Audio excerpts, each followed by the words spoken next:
Welcome back to our my YouTube channel. इस video में discuss करने वाले हैं इंटर्नशिप के बारे में। जो इंटर्नशिप प्रोग्राम 6 महीने चलने वाला है, यानी कहें कि 1000 समथिंग 56 या 54 हावर्स जो कि सिलेबस में इंक्लूड है, इनके करिकुलम में इंक्लूड है। तो वो चीज़ हम देखेंगे, क्या स्टूडेंट जो फेल हैं वो इंटर्नशिप कर सकते हैं कि नहीं कर सकते हैं। और स्टूडेंट अगर 7 सेमेस्टर में फेल हो जाएगा, क्योंकि 7 सेमेस्टर का भी रिजल्ट नहीं आया हुआ है, तो क्या वो इंटर्नशिप कर सकता है कि नहीं कर सकता है। क्या आप अदर हॉस्पिटल से आप इंटर्नशिप कर सकते हैं कि नहीं कर सकते हैं, और इंटर्नशिप में क्या क्या चीज़ें होने वाली हैं, यही चीज़ हम इस वीडियो में डिस्कस करेंगे। पेज नंबर 242 है, ये इंडियन नर्सिंग काउंसिल का। यहाँ पे आप देखेंगे इन्होंने पहला पॉइंट आपने क्लियर किया होगा, सेकंड पॉइंट आपको क्लियर होगा। तो यहाँ पे समस्या आ रही होगी कि जो स्टूडेंट 6 सेमेस्टर में फेल है, क्या वो इंटर्नशिप कर सकता है कि नहीं कर सकता। क्योंकि ऐसे कॉलेज में बहुत जगह है उनको अलाउ नहीं कर रहे हैं जो 7 सेमेस्टर एग्जाम नहीं दिए हुए हैं। मान लीजिए 6 सेमेस्टर में फेल हो गया है, वो 7 सेमेस्टर नहीं दे पाया है, मतलब 7 सेमेस्टर वो एग्ज़ाम नहीं फेस किया हुआ है। या कोई स्टूडेंट ऐसा है कि जो 7th सेमेस्टर में फेल हो गया है, तो दोनों कंडीशन एक ही है। आपने 7 सेमेस्टर एग्ज़ाम दिया, आप फेल हो गए, और आप 7 सेमेस्टर दिए ही नहीं है, दोनों कंडीशन एक ही है। इस कंडीशन को हम आइए समझते हैं। यहाँ पे देखेंगे लिखा हुआ है कि ये आपको पता हो गया होगा फर्स्ट पॉइंट क्या है। फर्स्ट पॉइंट आईएनसी ने डिलीट भी कर दिया है, तो फर्स्ट पॉइंट यहाँ से हट जाता है। पॉइंट आता है सेकंड पॉइंट। सेकंड में क्या इन्होंने मेंशन किया हुआ है। पॉइंट सेकंड में इन्होंने ये मेंशन किया हुआ है कि अगर कोई कैंडिडेट है जो कि 6 सेमेस्टर में फेल हो जाता है, तो वो 7 सेमेस्टर का एग्ज़ाम नहीं दे पाएगा। जो कि पूरे ऑल ओवर इंडिया में लगभग ये चीज़ें फॉलो हो रही, हर यूनिवर्सिटी फॉलो कर रही है। इसके बाद वहीं हाइवर करके बातें कर रहे हैं। However the candidate shall be permitted to attend the consecutive semesters, उसको सेमेस्टर में बैठने की अनुमति दी जाएगी। ठीक है। इसके बाद यहाँ पे क्या लिख रहे हैं कि the candidate shall have clear all the previous examination before appearing for final year examination. Final year examination यानी कि यहाँ बात कर रहे हैं ये 8 सेमेस्टर की। 8 सेमेस्टर से पहले आपका पूरा एग्ज़ाम जो है वो क्लियर होना चाहिए, यानी कि 7 सेमेस्टर तक क्लियर अगर होगा आपका जो है, तभी आप जो है 8 सेमेस्टर का जो है एग्ज़ाम दे पाएंगे। यानी कहें जो 200 नंबर प्रैक्टिकल है उसके बारे में भी हम थोड़ा डिस्कस करेंगे। वीडियो हो सकता है थोड़ा सा लेंदी हो जाए, लेकिन थोड़ा सा वीडियो में समझने का प्रयास करेंगे। इन्होंने यहाँ पे लिखा है the candidate shall have clear all the previous examination before appearing for 7 semester examination. However the candidate shall be permitted to attend the consecutive semester.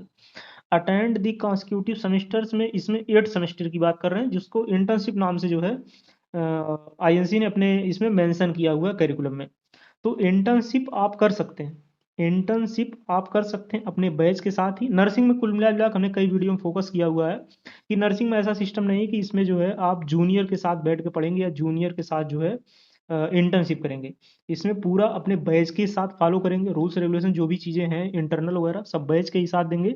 लेकिन जब एग्ज़ाम आएगा जो कि यूनिवर्सिटी एग्ज़ाम होगा, यूनिवर्सिटी एग्ज़ाम अपना जूनियर के साथ आप देंगे, यूनिवर्सिटी एग्ज़ाम जूनियर के साथ देंगे।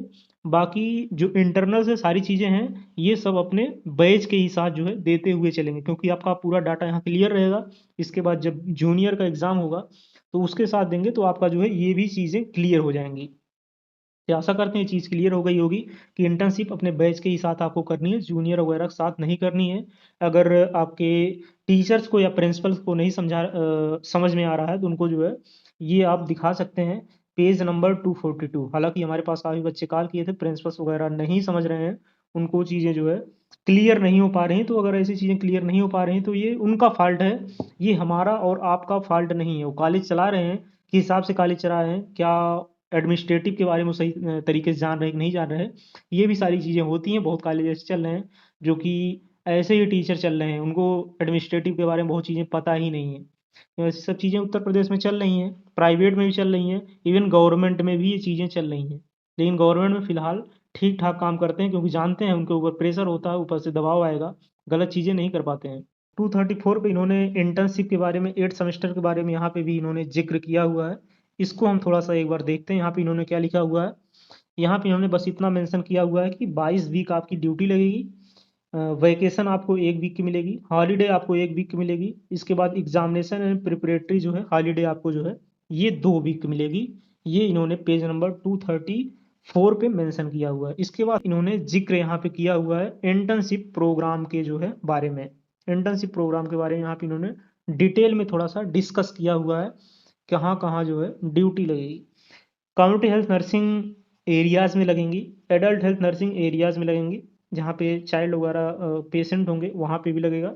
मेंटल एरियाज़ में लगेंगी। इसके बाद मिडवाइफरी एरियाज़ में यहाँ पे पोस्टिंग जो है 4 वीक की होने वाली, यहाँ पे जो है 4 वीक की होने वाली, यहाँ पे 4 वीक की। एडल्ट हेल्थ नर्सिंग एरिया में 6 वीक होने वाली है। इसके बाद कम्युनिटी एरिया में 4 वीक की पोस्टिंग आपकी जो होने वाली है। इसके बाद यहाँ पे जो टोटल पोस्टिंग लगेगी कितनी लगेगी, ये भी चीज़ यहाँ पे इन्होंने मेंशन प्रॉपर तौर पे किया हुआ है। क्या मेंशन किया हुआ है? टोटल जो आपके हावर्स होने हैं इंटर्नशिप के, वो होने हैं 1056।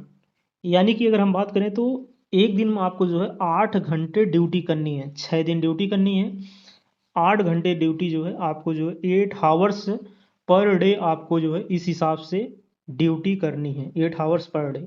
बाकी कॉलेज के हिसाब से करवा रहे हैं, अपना कैसे एडजस्ट करेगा ये चीज़ें अलग बात है, कि वो इंटर्नशिप कराए ही ना आपको जो है सीधा प्रैक्टिकल दिलवा दे और सारी चीज़ें करवा दे आस्की वगैरह, ये तो अलग बात है।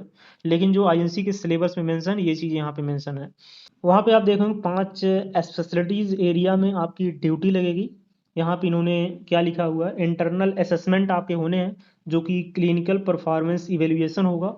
10x5 होगा जो है, जो कि 50 नंबर का होगा। इसके बाद जो कि 50 नंबर की होगी वो होगी ऑसी होगी। तो ये चीज़ें जो है यहाँ पे आपकी होने वाली हैं। टोटल जो इंटरनल कवर करेगा यहाँ पे जो है वो 100 मार्क्स जो है कवर करेगा। ये चीज़ यहाँ पे इन्होंने मेंशन किया हुआ है। टोटल इंटरनल 100 मार्क्स कवर करेगा और एक एक्सटर्नल होगा जो कि वो 100 मार्क्स जो है वो कवर करेगा। यानी कहें कि 200 नंबर का, 200 मार्क्स का जो है 200 नंबर का यहाँ पे जो है आपके 8 सेमेस्टर के एग्ज़ाम होंगे, जो कि प्रैक्टिकल बेसिस पे होंगे, जो कि ऑसी बेसिस पे होंगे। इस बेसिस पे आपके जो है वो होने वाले हैं। इसके बाद देखेंगे यहाँ पे यूनिवर्सिटी का, वही हमने जो ऊपर बताया है, जो कि इंटरनल जो कि कॉलेज के अंडर होगा, और बाकी ये यूनिवर्सिटी के जो एग्जामिनर आएंगे उनके अंडर होगा। यहाँ पे क्या इन्होंने मेंशन किया हुआ है, 8 सेमेस्टर के बारे में इन्होंने मेंशन किया हुआ है। इसके बाद इंटीग्रेटेड ऑसी इंक्लूडिंग 5 स्पेशलिटी, जो कि 5 स्पेशलिटी ऊपर आपने देखा होगा जो है। इसके बाद यहाँ पे 5 speciality into 20 equal to 100 marks, ये होगा यूनिवर्सिटी के हाथ में। यहाँ पे देखेंगे, यहाँ पे इन्होंने टोटल 5 एग्जामिनर्स जो है इंक्लूड होने हैं, जो कि 2 एग्जामिनर एक्सटर्नल से आएगा और 3 एग्जामिनर इंटरनल से होगा, एक एक स्पेशलिटी एरिया में। इन्होंने फिर नीचे पॉइंट मेंशन किया हुआ है कि इंटरनल एग्जामिनर में be chosen from college faculty, या तो जो है कॉलेज फैकल्टी जो है चूज करेगी विथ रिक्वायर्ड क्वालिफिकेशन, और फ्रॉम मतलब वही जो उसकी क्वालिफिकेशन होगी उस बेसिस पे चूज करेगी। मान लीजिए कहीं पे गायनी के टीचर हायर पोस्ट पे हैं, मान लीजिए कोई पीएचडी गायनी से है, तो उसको पीएचडी को लिया जाएगा, और जो एमएससी वगैरह होगा उसको बाहर कर दी। मतलब इस प्रकार जो है पीडिया का मान लीजिए कोई है, तो पीडिया में अगर उसने पीएचडी किया हुआ है तो पीडिया वाले को ले लेंगे। इस प्रकार इन्होंने यहाँ पे चीज़ों को लिखा हुआ है। तो आशा करते हैं आपको कुछ चीज़ें समझ में आई होंगी कि इंटर्नशिप में क्या होने वाला है। इंटर्नशिप में कुछ नहीं होने वाला है। इंटर्नशिप में होने वाला क्या है कि पोस्टिंग आपकी कहीं पे भी लगा सकता है कॉलेज, कॉलेज के हाथ में होता है पोस्टिंग लगा, या कॉलेज एडमिनिस्ट्रेटिव का ही काम करवा ले, क्योंकि लिखने वाली चीज़ें यहाँ पे अलग हैं और हो क्या रहा है वो चीज़ें अलग है। इंटर्नशिप में होना क्या चाहिए, इंटर्नशिप में हालांकि इनका सिलेबस ही अलग है, लेकिन हम आपको अदर अगर कोर्सेज के बताएं जो कि इंटर्नशिप में क्या होता है। इंटर्नशिप अगर 6 महीने की मान लो हो रही है, या इंटर्नशिप मान लीजिए 1 साल की हो रही है एमबीबीएस में, तो इंटर्नशिप में पूरी क्लिनिकल ही ड्यूटी लगती है। वहाँ पे आज की ये सब चीज़ें जो है ये होती नहीं, ये झमेला जो ताम झाम वाला सिस्टम है।